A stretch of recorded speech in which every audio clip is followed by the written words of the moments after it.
Bonjour à tous. Combien doivent gagner nos enseignants? Question posée depuis hier au ministère de l'Éducation nationale. Début des concertations avec les syndicats. Au moins 2 000 € net par mois, c'est l'engagement du gouvernement pour la rentrée prochaine. Et chez nos voisins européens, combien gagnent les professeurs? Où se situe la France par rapport à la moyenne?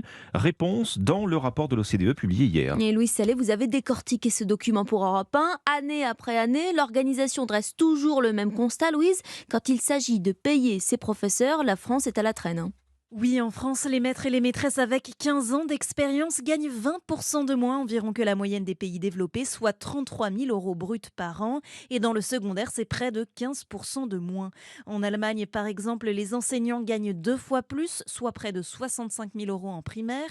Mais revaloriser les salaires n'est pas l'unique solution pour doper l'attractivité du métier. Éric Charbonnier est analyste éducation à l'OCDE. En Allemagne, on a la plus grande crise d'attractivité du métier jamais vue dans le pays. On s'est rendu compte en Allemagne que les enseignants se plaignaient d'avoir davantage de tâches administratives à faire, d'avoir une pression des parents de plus en plus forte. C'est une leçon à retenir pour l'ensemble des pays de l'OCDE. Il faut aussi que le métier évolue pour qu'il devienne passionnant et stimulant. En France, le salaire bas est lié à une autre organisation du travail, le temps du prof face aux élèves. Il est plus faible qu'au Royaume-Uni, qu'au Portugal ou qu'en Finlande, par exemple, où l'aide aux devoirs est plus importante, ce qui augmente le nombre d'heures dans l'établissement et la rémunération. Enfin, autre problématique qui distingue la France, la stagnation des salaires en milieu de carrière. Il faut 35 ans aux enseignants pour passer du salaire de départ au salaire le plus élevé, contre 26 ans en moyenne dans l'OCDE. Louis Sallet, spécialiste éducation d'Europe 1.